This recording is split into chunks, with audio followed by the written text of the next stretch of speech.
Next session. Previous session में हम लोगों ने काफ़ी सारी प्रैक्टिकल चीज़ों के बारे में, एग्जाम के बारे में, और हमारे ग्रुप 2 के एक सब्जेक्ट हमारे जो सेक्शन में इम्पोर्टेंट है अप्लाइड फिजिक्स के डीप अंडरस्टैंडिंग को हमने समझा था। आज ग्रुप 2 एंड 3 के आपके सिलेबस के हेड मेंटर टीम के हेड मेंटर के तौर पर मैं आज आपको सब एग्जाम अप्रोचेस और हमारे नेक्स्ट सब्जेक्ट जो कि इम्पोर्टेंट सब्जेक्ट है अप्लाइड मैथमेटिक्स के ऊपर आज डिस्कस करेंगे, उसको एनालिसिस करेंगे।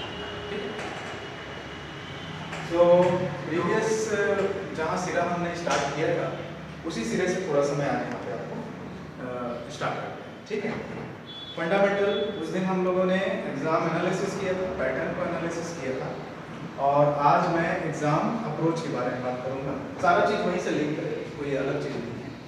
जो हमने स्टार्ट किया था पिछले बार कि एक एग्जाम जो केसी ने आपको दिया है उसके 2 सेक्शन उसमें डिवाइड किए हुए हैं।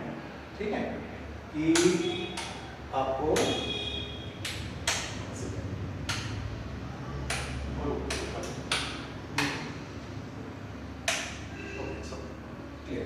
कि 2 सेक्शन उन्होंने डिवाइड किए हुए हैं। एक उन्होंने दिया है आपको सीजी का सेक्शन जिसको जीएस पार्ट हम बोलते हैं, और एक आप लोगों ने देखा है टेक्निकल का सेक्शन। तो इस टेक्निकल के सेक्शन से जो एक पार्ट है अप्लाइड मैथमेटिक्स, आज उसको टारगेट करते हुए मेरी सारे सेशन में जो भी चर्चा है हमारी होंगी वो रहेगी।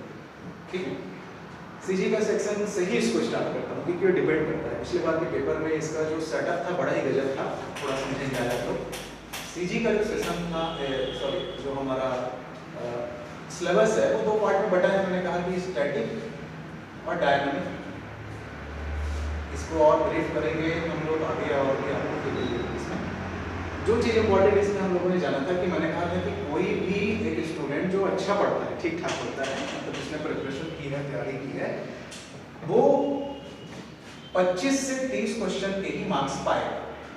ठीक है, मार्क्स पाएगा ना, 25 से 30 क्वेश्चन तक के मार्क्स वो पाएगा। अटेम्प्ट कितना करेगा वो नहीं बोल रहा हूँ, अटेम्प्ट 35 से 38 भी कर सकता है, 40 भी कर सकता है। और मैं एक जनरल जनसंख्या की बात कर रहा हूँ ना, जो मैक्सिमम लोग एग्जाम देंगे उसकी बात कर रहा हूँ। कोई बहुत दिनों से सिर्फ छत्तीसगढ़ अच्छे से पढ़ते आ रहा है तो वो ऑब्वियस उसमें 35 के भी मार्क्स पा सकता है, but those are exceptional cases. ठीक है, हम एक अपने कॉमन रेंज में लेके हम बात करते हैं कि मैं बोल रहा हूँ कि कोई भी एक अच्छा स्टूडेंट 25 से 30 के बीच का, मतलब मैक्सिमम मैं ले लिया हूँ कि 30 क्वेश्चन के मार्क्स पाएगा, मतलब 60 नंबर वो यहाँ से तो निश्चित पाएगा अगर अच्छे से तैयारी किया है।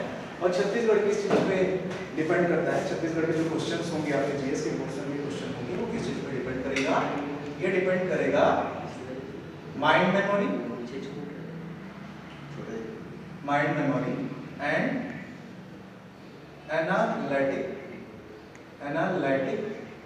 Analytical thinking. आपके माइंड की मेमोरी कितनी है, शार्प कितनी है, कितने आपने डेटास सब बैठ के रखे हैं, याद करके रखे हैं। और जो स्टेटमेंट वाले क्वेश्चन आएंगे कि इसके बारे में ये स्टेटमेंट है, ये स्टेटमेंट है, तो उस पर आप वो स्टेटमेंट के जो बंच देंगे वो लोग, उसको जब आप सिलेक्ट करेंगे तो क्या उसमें से आएगा, वो एनालिटिकल पार्ट होगा। ठीक, तो यहाँ पे हम ये पा रहे हैं कि जो टाइम यहाँ पे अलॉट है, मैंने बताया कि 1 आवर, और टेक्निकल सेटअप की वजह से किसी भी जो एवरेज स्टूडेंट की बात कर रहा हूँ मैं, वो बनाएगा 35 से 38 अटेम्प्ट करेगा क्वेश्चन, 35 तक अटेम्प्ट करेगा, 38 तक अटेम्प्ट करेगा। तो इतना उसको करने के लिए आधा घंटा सफिशिएंट है।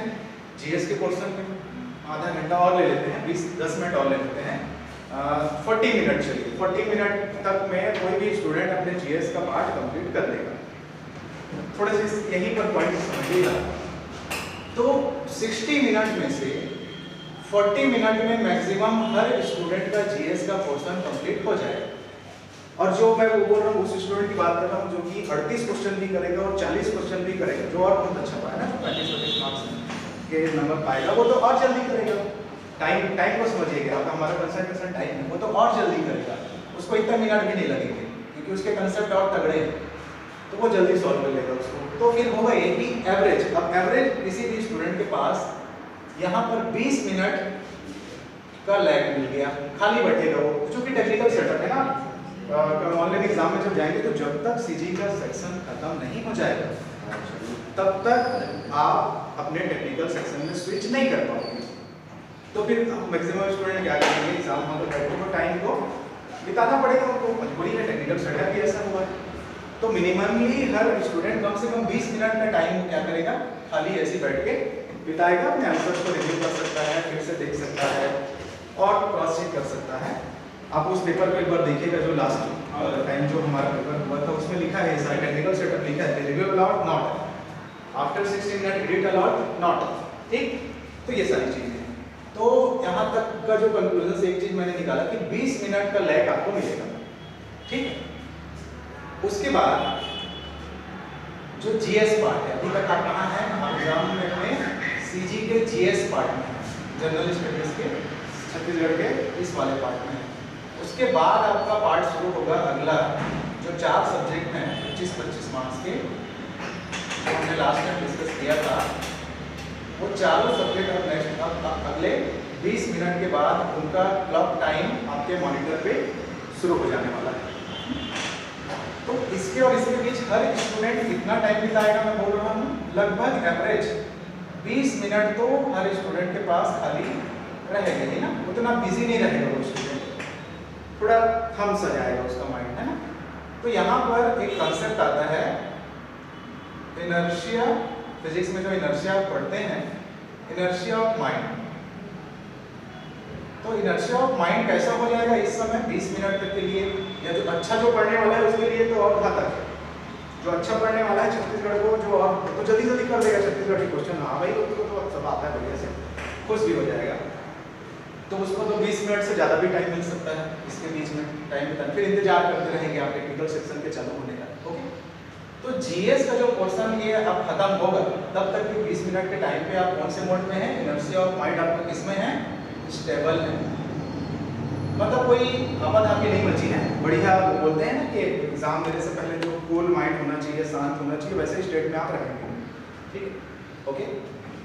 जैसे ही ये 1 आवर कंप्लीट होगा फिर आप जाएंगे अपने टेक्निकल के सेक्शन में।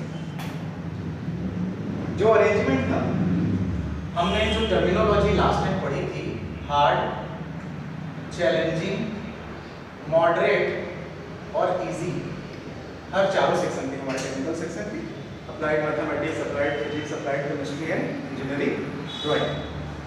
तो ये जो 4 सेक्शन होंगे, इसका सेटअप कैसे यहाँ से आता है उसको समझिए।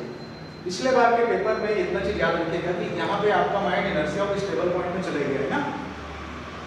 सबसे पहला सेक्शन था, पिछले पेपर के एग्जाम्पल को लेते हुए जा रहा हूँ, हमारा सबसे पहला पेपर जो सेक्शन था वो था अप्लाइड मैथमेटिक्स का।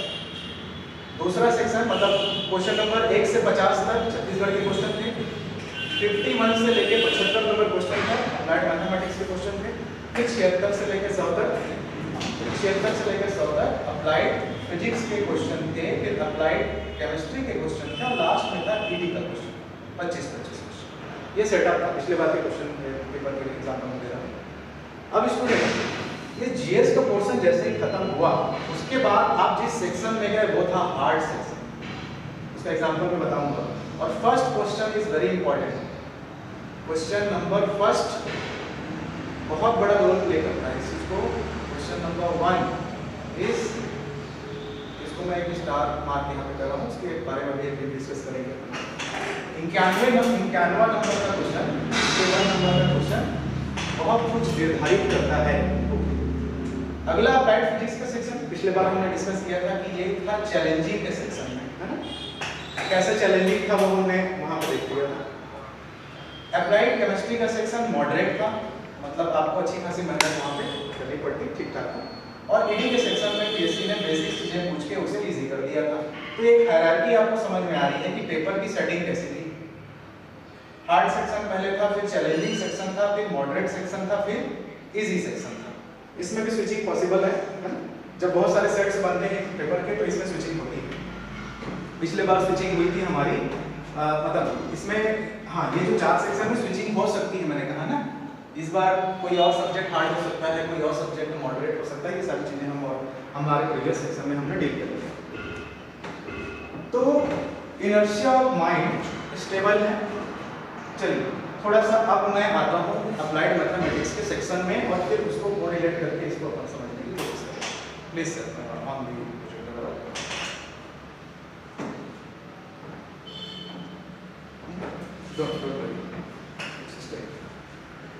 चलिए यहाँ पर थोड़े से फिर से वही understanding data approach of examination के लिए कुछ डेटा है मेरे पास।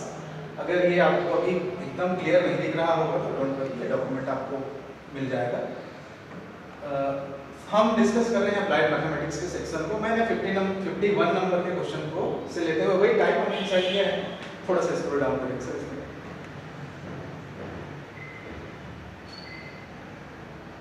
Okay stop. देखिए मॉड्यूल नेम ये 51 नंबर का क्वेश्चन है। हमने जो अपने अप्लाइड मैथमेटिक्स को मॉड्यूल्स में डिवाइड किया है उसका जो नाम दिया है हमने उसके अकॉर्डिंग कहाँ से कितने क्वेश्चन आए तो ठीक है। अब यहाँ पे पिछले बार हमने वो फंडामेंटल और न्यूमेरिकल का वो टाइप डिवाइड किया था। ठीक है, मैथमेटिक्स में वो फंडामेंटल न्यूमेरिकल का कंसेप्ट नहीं है, वो तो सॉल्व ही करना है। तो कुल मिलाकर सब टॉपिक्स की मॉड्यूल नेम, उसके ये आपके मॉड्यूल और कौन सा वो उसके अंदर का छोटा टॉपिक सब टॉपिक था जिससे वो क्वेश्चन आए थे वो हो गया।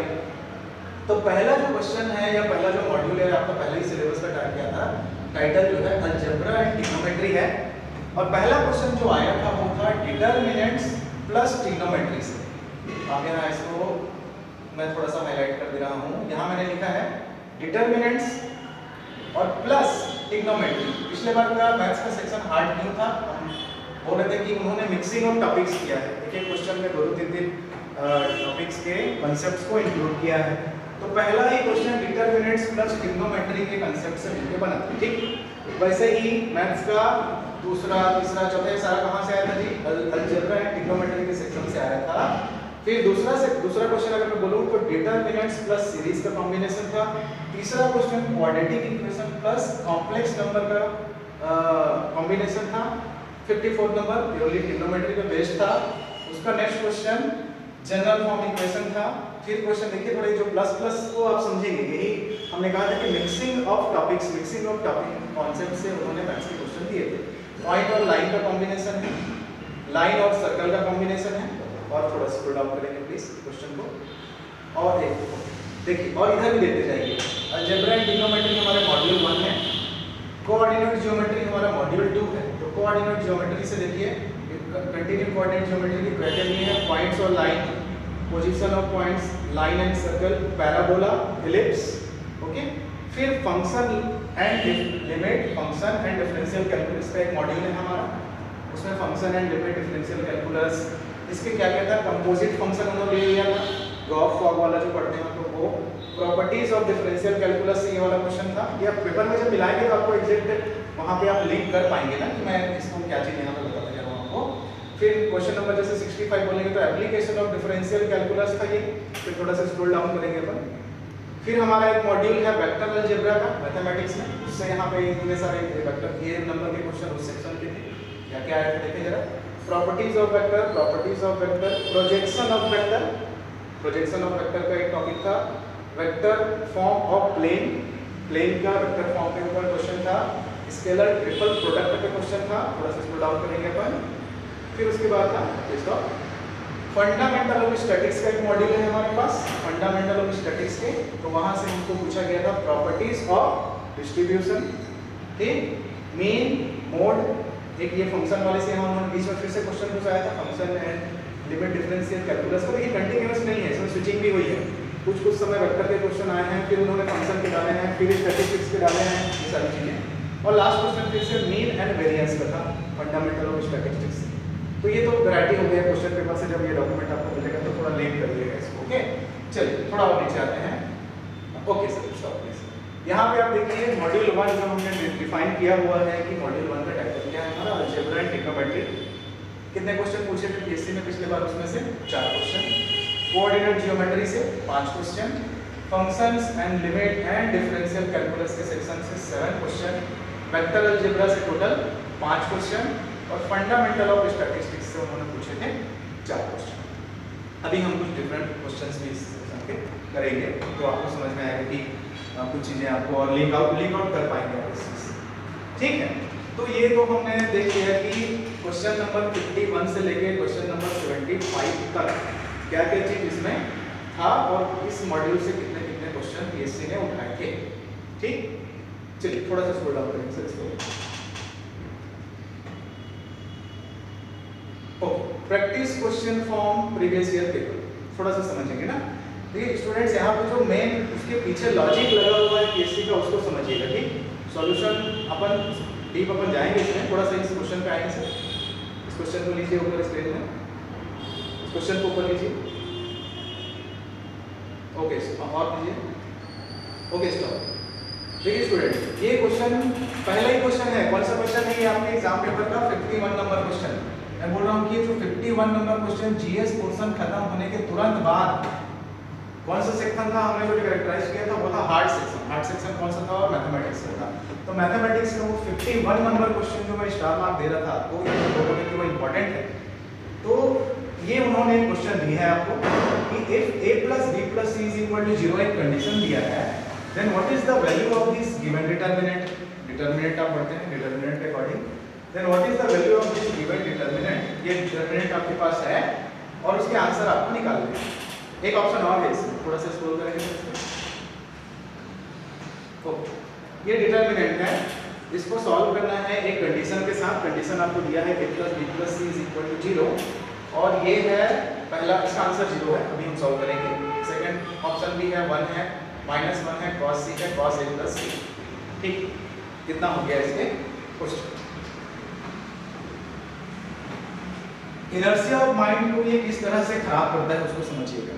ठीक, ये क्वेश्चन मैं मैक्सिमम स्टूडेंट के जो थिंकिंग लेवल होगा या उनका जो क्वेश्चन को अडेप्ट करने का जो तरीका होगा उसके अकॉर्डिंग बात कर रहा हूँ। मैं उस स्टूडेंट की भी बात कर रहा हूँ जो इस क्वेश्चन को पूरा बना लेगा और उस स्टूडेंट की भी बात कर रहा हूँ जो इस क्वेश्चन को पूरा, वो यहाँ पर उसको डिफिकल्टी हो। पहले हम इसका एक बार सिंपल तरीके से पहले इसके सॉल्यूशन पे चलते हैं, फिर कंक्लूजन पे आएंगे। ठीक, तो ये डिटरमिनेंट्स मुझे दिया था जो उन्होंने गिवन है कि कंडीशन दिया है कि a plus b plus c 0 है, तब के कंडीशन में एक determinant 1 cos c cos b cos c 1 cos a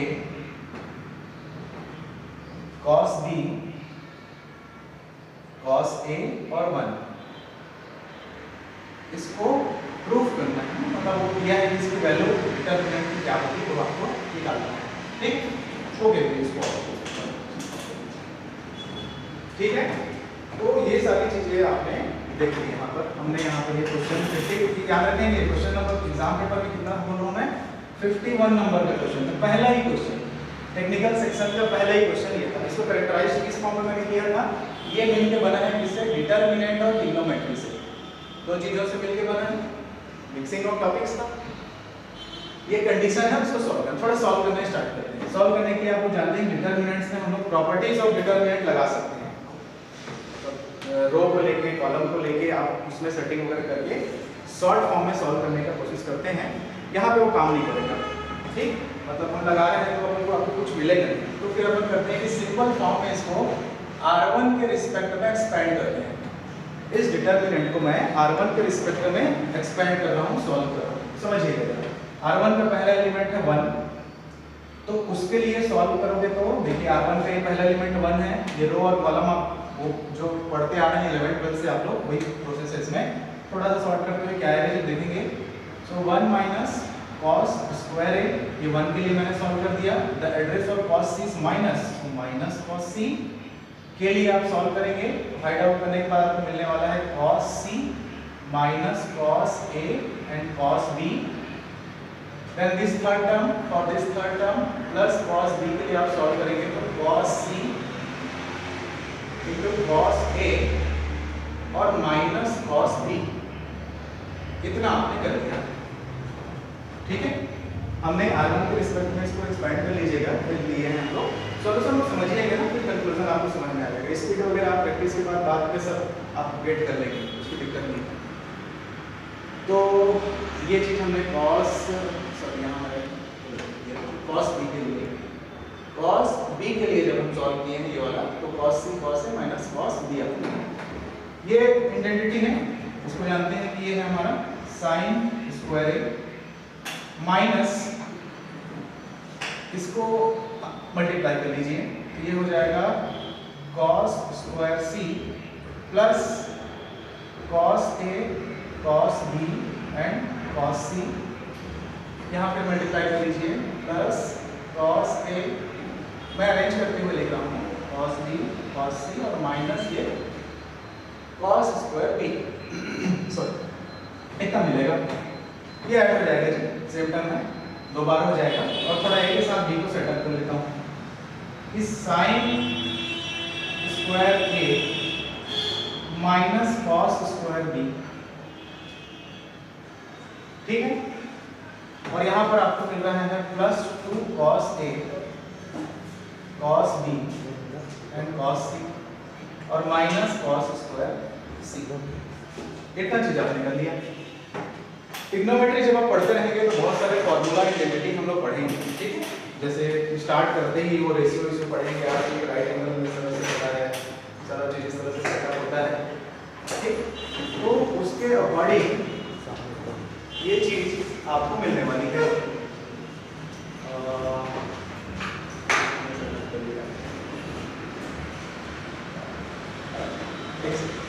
ठीक है, तो दोनों ही स्टेप में वो आइडेंटिटी का इक्वेशन, जो इक्वेशन है सॉल्व करने की इक्वेशन, एक फॉर्मूला जो होता है कि ये वाला सेक्शन ये a plus A minus B का एक जो होल स्क्वायर फॉर्मूला, वो जब आप डीप ट्रिग्नोमेट्री खूब सारा स्टडी आप करेंगे तो वहां आपको ये चीज इसका एक एक्सप्लेनेशन फॉर्मूला मिलने वाला है, उसको यहाँ पे अपन अप्लाई करेंगे, ठीक है। तो वो होता है फॉर्मूला जनरली, मैं यहाँ लिख रहा हूँ उसको कि cos square B minus sine square A, इस फॉर्म में मतलब कॉस पहले रहता है, ठीक, या cos square A minus sine square B, इस फॉर्म में आपको जब फॉर्मूला मिलता है तो उसे आप कैसे सेट करते हैं, तो उसका फॉर्मूला यहाँ पे आप अप्लाई करेंगे, ये बेसिक ट्रिग्नोमेट्री से आएगा ना, ठीक है।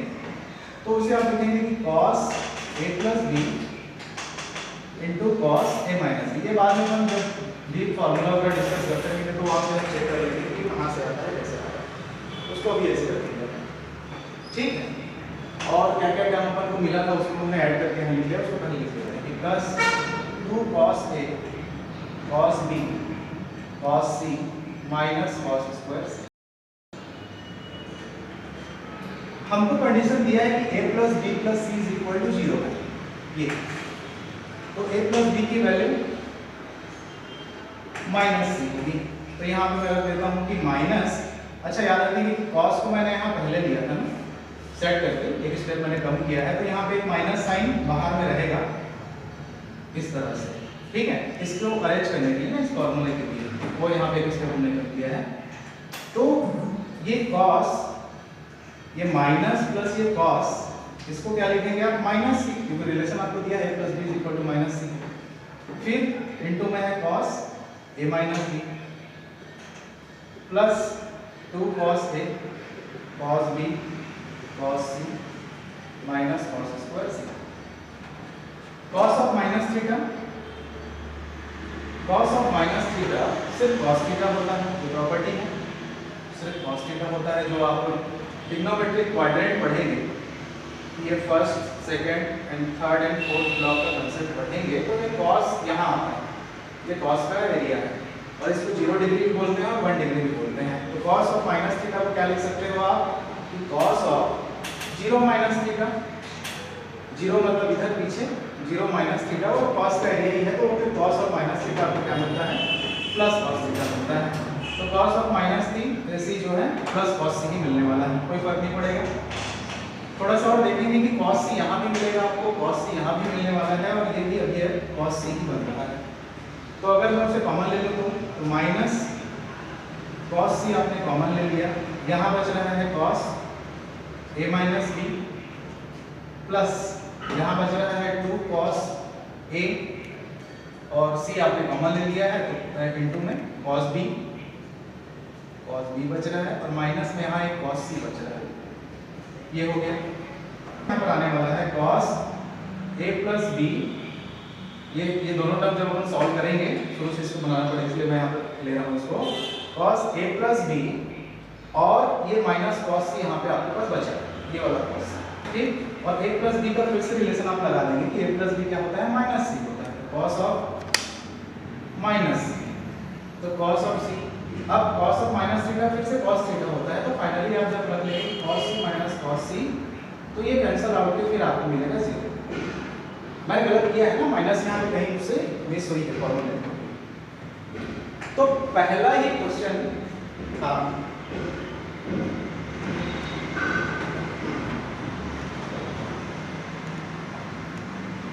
हाँ ठीक है ना, ठीक है, वो मिल जाएगा, आप तो अंडरस्टैंड कर पा रही हैं, ठीक है ना, ओके। हम उस पर नहीं आ रहे हैं, जो मेन कंसेप्ट अपन देख रहे हैं। देखिए मैं सॉल्व कर रहा हूँ तो गलती हुई है ना, तो जीएस के सेक्शन में जब आप रहेंगे हम उसको सॉल्व करोगे तो आप आ ही जाएगा। तो जी इसका कोई भी इसमें मैं बोल रहा हूँ कि डिटरमिनेंट का डायरेक्ट इसमें रेशियो लगाएंगे, आप डायरेक्ट लिंक लगाएंगे तो नहीं बनेगा। आपको टाइम और टाइम कितना लगेगा, इतना करने के लिए क्या क्या चीज़ है, डिटरमिनेंट भी लगा है, एक फॉर्मूला यहाँ पर आप लगाएंगे अच्छे से, एक इंडेंटिटी यहाँ पर भी लगाएंगे, ये भी कंसेप्ट लगाएंगे, फिर इसको भी एक्सपेंड करना पड़ेगा आपको फॉर्मूले में, और फिर जाके आपको क्या मिलेगा, 0 आंसर मिलेगा। तो दो कंडीशन होगा इस इनर्शिया ऑफ माइंड के बाद। जो पहला क्वेश्चन रहेगा आपका मैथमेटिक्स का, उन्होंने पीएससी ने कैसे सेट किया था जो कि वो उसको या तो वो स्टूडेंट से बनेगा, जैसे अभी बहुत लोगों ने इसके करेक्ट आंसर मुझे दे दिया, करेक्ट भी कर दिया उस चीज को, यस है, तो उस स्टूडेंट से ये क्वेश्चन बनेगा। और क्या होगा, जैसे मेरे जैसे होंगे कुछ लोग, उसको जब सॉल्व करेंगे आप तो फिर एक दो स्टेप के बाद वहाँ रश मची होगी, फिर आप उसको सॉल्व करेंगे, फिर फंसेंगे, फिर क्रॉस आउट करेंगे, तो कुल मिला के क्या होगा कि वो क्वेश्चन या तो वो स्टूडेंट छोड़ने वाला है या तो उससे वो नहीं बनने वाला है। ठीक है, क्लियर इतना? तो दो कंडीशन आएगा, क्योंकि ये 51 नंबर का ही क्वेश्चन था, इसका शॉर्टकट नहीं है ना, ऐसा ही सॉल्व होगा। और 51 नंबर के क्वेश्चन को जब आप अटेम्प्ट करेंगे तो अभी तो हम आपसे डिस्कस कर रहे हैं, मेरे साथ साथ तो अभी कई लोग जुड़े हैं, वो भी अपने टाइम हिसाब से डिस्कस करते हुए हमने इसका सॉल्यूशन तो निकाल लिया, लेकिन एग्जाम हॉल में किसको अटेम्प्ट करना है आपको। और गलती की गुंजाइश है, क्यों नहीं है, बिल्कुल है। अगर हमने फॉर्मूला गलत पुट कर दिया और कहीं पे माइनस का आपने गड़बड़ कर दिया, प्लस का तो नहीं आएगा। तो फिर पहला ही क्वेश्चन यहाँ तक क्या था, आपका 20 मिनट का पूरा टाइम आप स्टेबल पोजीशन में थे, स्टेट ऑफ पोजीशन में थे, और अचानक से शुरू होती है रेस, क्योंकि हार्ड सेक्शन के क्वेश्चन एक ही या 1.5 मिनट 2 मिनट बन जाएंगे, ऐसा भी नहीं, ठीक है। तो अचानक से शुरू होती है रेस। अब जो स्टूडेंट इस क्वेश्चन को बना लेगा उसको भी स्ट्रेस आएगा, क्योंकि टाइम ज़्यादा लगा है, एक क्वेश्चन में जितना टाइम लगना था उससे ज़्यादा टाइम लगेगा इसको सॉल्व करने में, और एक आध बार गलती होगी तो और ज़्यादा टाइम लगेगा।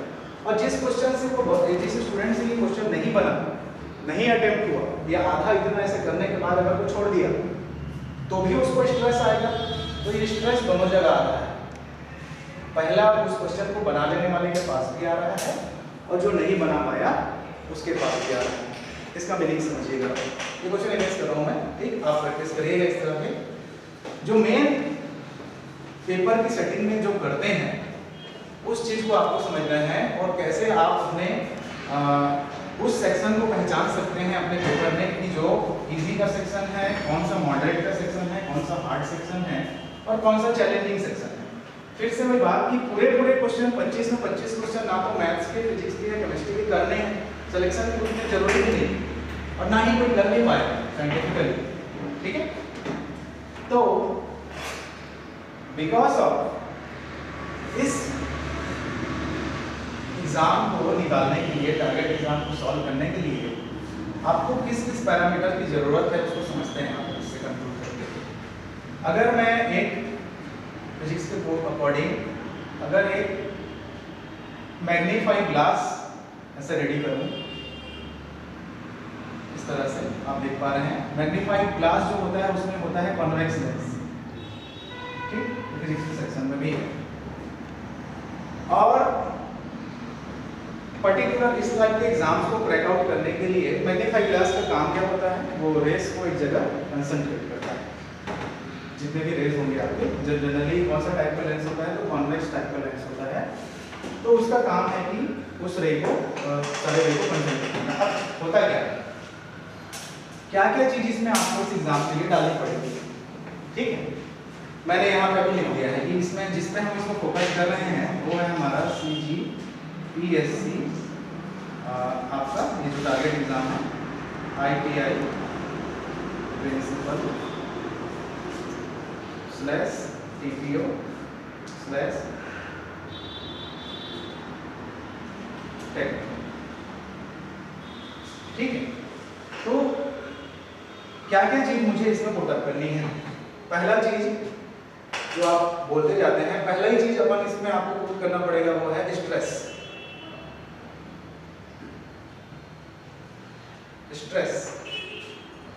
यहाँ पर आपका जो माइंड ऑफ पोजीशन था वो क्या था, इनर्शिया में था। 20 मिनट का आप हर किसी को स्टॉपेज मिल गया है और तुरंत उसके बाद पूरे टेक्निकल सब्जेक्ट्स की रेस शुरू होगी। पहला ही क्वेश्चन मैंने आपको यहाँ पे एग्जांपल देके और गलत बना के खुद गलत अटेम्प्ट करके हमने उसको सीखा है। आंसर तो उसको ला सकते हैं लेकिन वो टाइम का जो लैग रहेगा, तो यहाँ से हर स्टूडेंट को मिलने वाला है स्ट्रेस। जो उस क्वेश्चन को बना लेगा उसको भी मिलने वाला है स्ट्रेस, और जो उस क्वेश्चन को नहीं बना पाएगा, जिससे वो छूट जाएगा, उसको भी मिलने वाला है स्ट्रेस, क्योंकि बोलेगा कि पहला ही क्वेश्चन में टाइम ज़्यादा लग गया और बना नहीं। फिर वो हार्ड सेक्शन ही पहले शुरू हुआ है, देख लीजिए हायरार्की यही थी।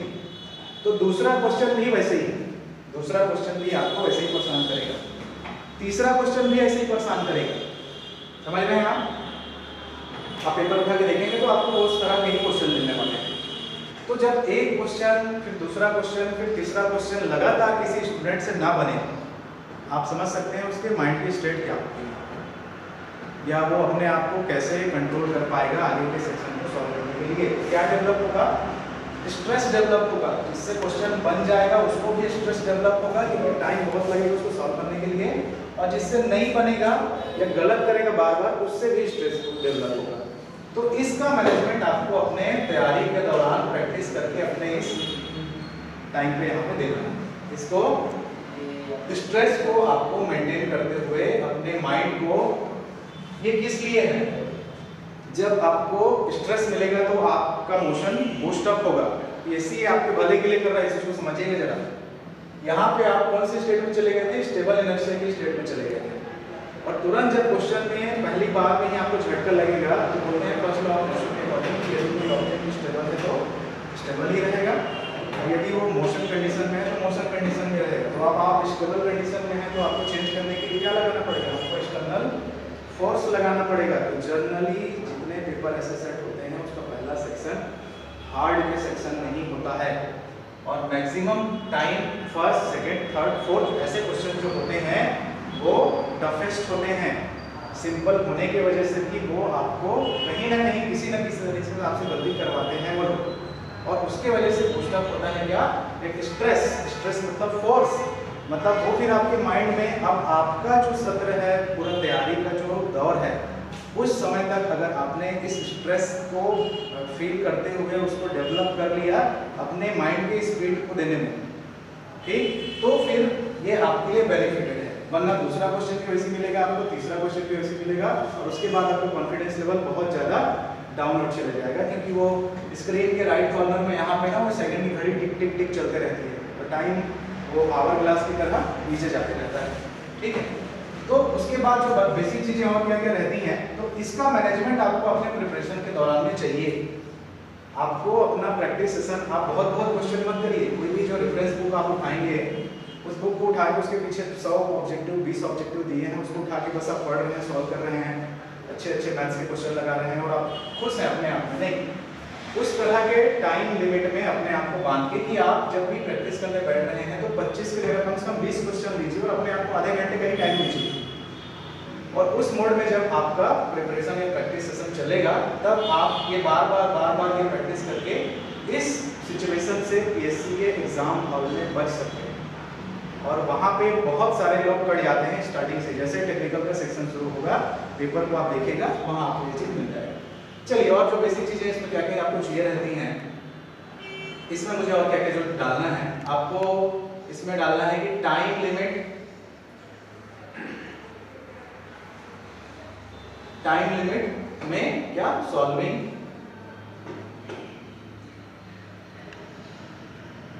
इसको मैं लिखता हूं कि limited material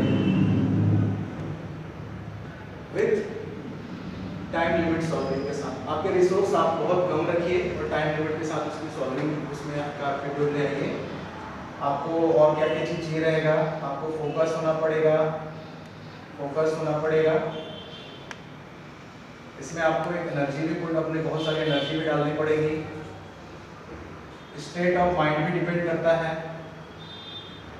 state of mind कि आपका स्टेट ऑफ माइंड इस एग्जाम को लेके कैसा है ये भी जाएगा। ठीक, प्रिपरेशन का जो पिछले बार हमने डिस्कस किया था कि टाइम के अकॉर्डिंग उसको कर सकते हैं, कुछ रेस मैंने यहाँ पे डालते जा रहा हूँ।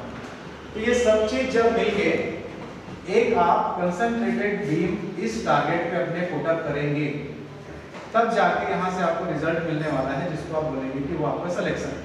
सिर्फ एग्जाम निकालना नहीं बोल रहा हूँ ना, फिर आप बोलेंगे कि वो आपका सिलेक्शन है। ठीक, चलिए थोड़ा आगे और बढ़ते हुए और क्वेश्चन अपन देखते हैं। लिंक करते जाइए, क्वेश्चन कुछ आपको मिलते जाएंगे। चलिए देखते हैं और क्वेश्चन क्या है। नेक्स्ट क्वेश्चन जो हमने लिया है, मैं ये कोऑर्डिनेट ज्योमेट्री का क्वेश्चन है। A line passes through the point, 2 point आपको दिया है A और 2A and -2 and 3 and it's perpendicular to the line। एक और लाइन का क्वेश्चन यहाँ दिया है, हम अभी फिर से इसको बोर्ड पे लिखेंगे तो आपको अच्छे समझ में आ जाएगा। तो A की वैल्यू क्या है, एक लाइन जो इन दो पॉइंट से होकर जाता है वो, और एक लाइन जिसका इक्वेशन ये उन्होंने दिया हुआ है वो। तो ये आंसर कैसे दिया है कि 18.5 है। मैं पहले यहाँ क्वेश्चन लिख लेता हूँ। एक पॉइंट दिया है A और 2A और एक पॉइंट दिया है -2 और 3 और एक इक्वेशन दिया है आपको लाइन का, उसमें E 4x plus 3y plus 5 is equal to 0। ठीक है, ठीक है, इसको यहाँ सॉल्व करता हूँ मैं, क्वेश्चन तो थोड़ा देखिएगा। बेसिक लाइन की ज्योमेट्री है। आप जब इसको लाइन का कंसेप्ट जब मैथ्स के सेक्शन में पूरा पढ़ेंगे तो ये सारी प्रॉपर्टीज आपको मिलेगी। हम लोग जानते हैं कि जो स्ट्रेट लाइन होगा किसी एक्सिस के साथ अगर किसी झुकाव पे है, किसी ढाल पे है, ये उसका कट जो ढाल कट C है, ये x एक्सिस और y एक्सिस, तो इसका जो basic equation y is equal to आप mx प्लस c से डिफाइन करते हैं किसी लाइन, जहां पे m क्या है, उसका स्लोप है, m is slope of line.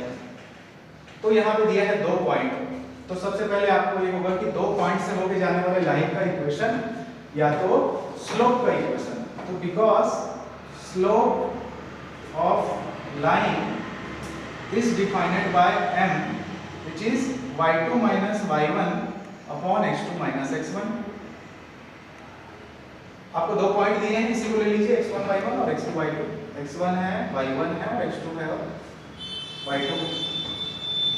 ठीक है, तो स्लोप पहला वाले लाइन का मतलब ये जो 2 पॉइंट आपको दिया हुआ है, एक पॉइंट है a और 2a और दूसरा पॉइंट आपको दिया हुआ है -2 और 3, तो ये हमने मिला दिया। इसका कोई ना कोई स्लोप स्ट्रेट लाइन नहीं है, यहाँ से हम निकालेंगे m1 बोल देता हूँ उसको, y2, तो y2 हो गया आपका 3, y1 हो गया -2a, x2 हो गया आपका -2 और x1 हो गया -1। नीचे से माइनस कॉमन आएगा तो ये स्विच आउट हो जाएगा, m1 is equal to 2a - 3 upon a + 2 या 2 + a। तो ये वो 2 पॉइंट से होके जाने वाली लाइन का आपने स्लोप निकाल लिया, पूरे स्लोप पे बात हो रही है लाइन में।